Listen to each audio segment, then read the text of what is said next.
주님의 탄생 예고와 엘리사벳의 방문에서 우리는 기도와 믿음의 생활을 위해 많은 점을 묵상할 수 있습니다.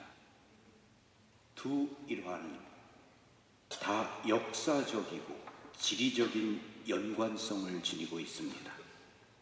천사의 인사에 마리아는 예수님의 어머니가 되셨고, 마리아의 인사에 아기 요한은 엄마의 뱃속에서 구원의 기쁨으로 뛰놀았습니다. 구원의 선물은 항상 정확히 묘사되고 개인적입니다.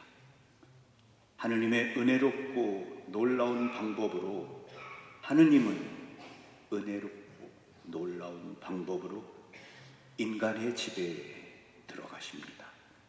이름을 가진 인간, 역사를 지닌 구체적인 사람을 만나시고 그들의 길을 예기치 않은 생명과 희망의 길로 열어주십니다. 마리아는 하느님의 방문에 주님의 종이라고 자신을 부르며 하느님께 완전한 순명을 보였고, 바로 일어나서 사촌 엘리사벳을 도우러 길을 떠납니다.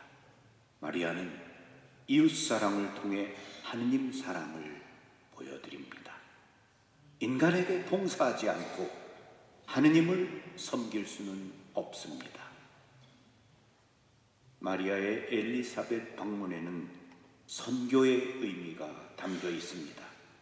하느님의 사랑을 받아 예수님의 어머니가 된 마리아가 서둘러 사촌에게 가서 인사할 때 엘리사벳 사촌은 믿음의 고백을 하게 됩니다.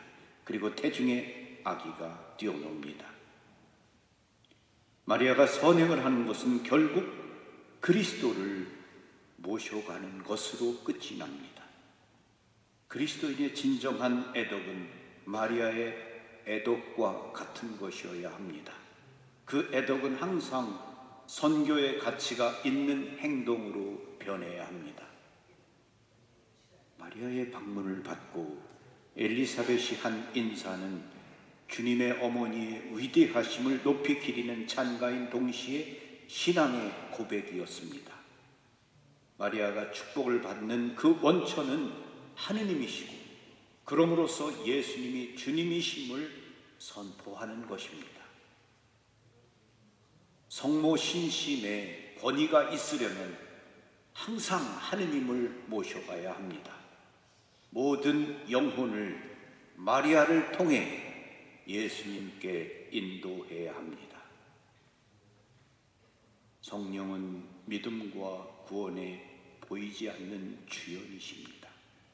마리아는 성령의 힘으로 예수님을 잉태하셨습니다.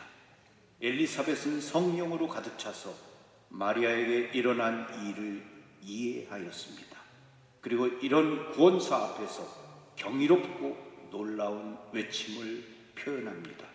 우리 또한 성령으로 다시 새로운 생명으로 태어나 예수님을 깊이 이해할 수 있게 되었습니다.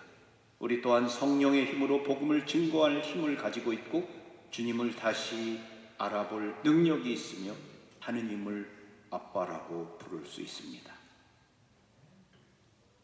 가브리엘 천사의 주님의 탄생 예고 다음 빠르게 전개된 이 장면의 서술에는 5 배우가 등장합니다.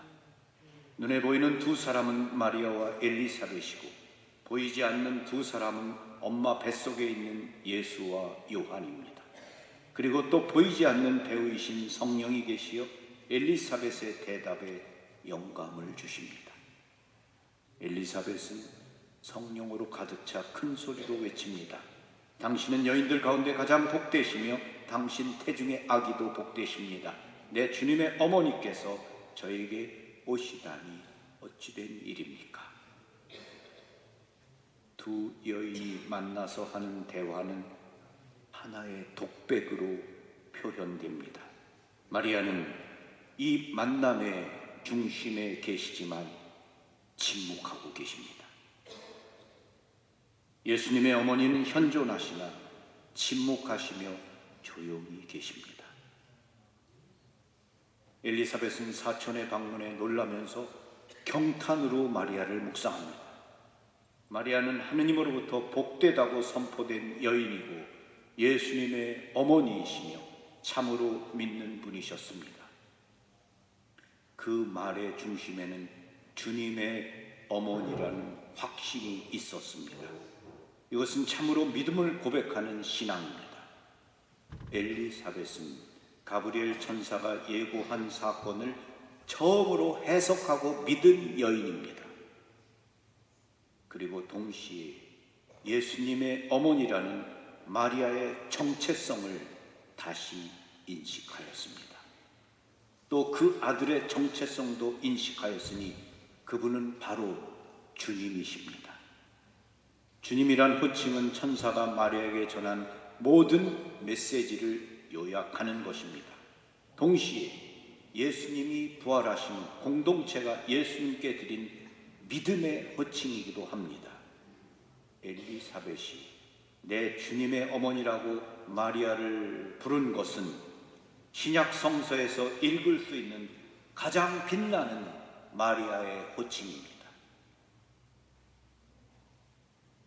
엘리사벳이 마리아에게 한 인사 아베는 성모송의 첫 부분이 됩니다. 이것은 루카 복음사가가 엘리사벳의 입을 통해 표현한 하나의 찬미가입니다. 여기에는 4가지의 깨달음이 들어있습니다. 첫째, 마리아는 여인 중에 복되신 분으로 선포됩니다. 마리아는 가장 복되신 분인데 하느님의 은총을 홀로 풍성히 받았기 때문입니다. 둘째, 그리고 태중의 아들 또한 복되시다고 덧붙입니다. 예수님께 주목할 때 그 어머니는 더욱 복된 분이 됩니다. 마리아의 육신을 입으신 예수님은 이제 마리아를 성화시키십니다. 마리아는 하느님의 성전이며 새 계약의 궤이십니다. 셋째, 마리아는 믿으신 분이심을 알게 됩니다. 주님께서 하신 말씀이 이루어지리라 믿으신 분이십니다. 여기서 마리아는 참 제자로서 기뻐하십니다. 마리아의 믿음은 모든 그리스도인의 모델이 됩니다. 넷째, 엘리사벳의 찬가의 중심에는 마리아가 내 주님의 어머니라는 확언이 있습니다. 거룩한 모성을 인식하는 이 호칭에는 구원이 강조됩니다. 마리아는 구세주를 선물하는 여인이시고 주님께 인도하신 분이십니다. 성령의 감도로 부른 엘리사벳의 찬미가에서 마리아는 가장 복되신 여인, 하느님의 성전, 주님의 어머니, 참으로 믿으신 분으로 선포되고 있습니다. 우리가 매일 바치는 성모성은 이렇게 가브리엘 천사의 말과 엘리사벳의 말에서 인용한 기도문입니다. 성모성을 드릴 때마다 우리는 마리아가 하신 일과 유사한 과제를 해야 합니다. 형제를 만나 인사하고 기쁨으로 말씀을 전하기 위해 인간의 집을 향해 걸어가야 합니다. 내가 만나는 사람들을 반갑고 기쁘게 맞이하고 환대해야 합니다. 사람들을 향해 열린 마음과 태도를 지녀야 합니다. 우리의 성모성이 이렇게 신앙의 고백이 되고 하느님 찬미가가 될 때 하늘의 어머니와 만나게 되고 구원을 경험하게 될 것입니다. 사랑하는 순례자 여러분, 엘리사벳을 찾아가 그리스도의 기쁨을 선물해 주신 마리아는 지금도 우리 집을 계속 방문하십니다. 그러나 그분의 존재, 그분의 인사는 엘리사벳에게 했던 것처럼 말씀이 없는 침묵입니다. 마리아는 침묵으로 우리를 위로하시고 가르치시고 길을 보여주시며 우리를 위해 기도해 주십니다. 마리아의 방문은 생명과 구원과 희망을 가져오는 방문입니다. 우리가 마리아를 부르면서 그 현존을 잘 맞이하면 이를 경험할 수 있습니다. 환대하는 마음이 있는 자만이 그분의 소리를 듣게 됩니다. 환대하는 마음, 그 마음은 마리아를 사랑하고 마리아를 필요로 하며 마리아를 수시로 찾으며 마리아와 함께 하루가, 한 주일이, 한 달이, 1년이, 일생이 흘러가기를 바라는 그러한 마음입니다. 어린 이는 자신의 시선에서 엄마가 사라지도록 내버려 두지 않습니다. 눈길을 언제나 엄마에게 둡니다. 놀면서도 엄마, 엄마 하고 엄마를 자주자주 부르며 엄마를 쳐다봅니다. 엄마가 보이지 않으면 엄마하고 큰 소리로 엄마를 찾으며 물어버립니다. 우리의 시간도 아이가 엄마와 함께 흘러가는 것처럼 마리아와 함께 흘러갔으면 좋겠습니다. 자주 성모님을 찾을 때 그것이 성모님을 환대하는 마음이며 우리가 성모님을 환대할 때 그분은 내 삶에 꼭 방문하십니다.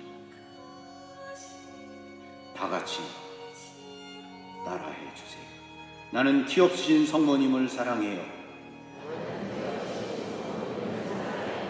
티 없으신 성모님, 저는 당신이 필요합니다. 저를 도와주세요. 나는 티 없으신 성모님을 사랑해요. 티 없으신 성모님, 전 당신이 필요합니다. 저를 도와주세요.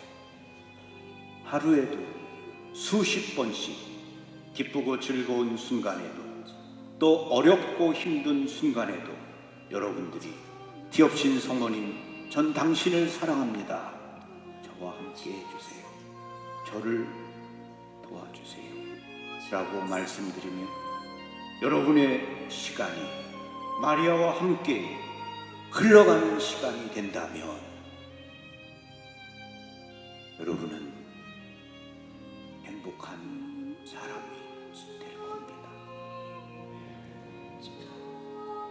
성모님께서 여러분을 찾아오시고 여러분을 예수님께로 하나님의 나라로 데려갈 것이기 때문입니다. 여러분 모두의 마음 안에 환대하는 마음, 성모님을 부르고 찾고 의지하고 그분과 함께 여러분의 삶이 흘러가는 그러한 삶이 되시기를 바랍니다. 아멘. 감사합니다. 평화를 빕니다.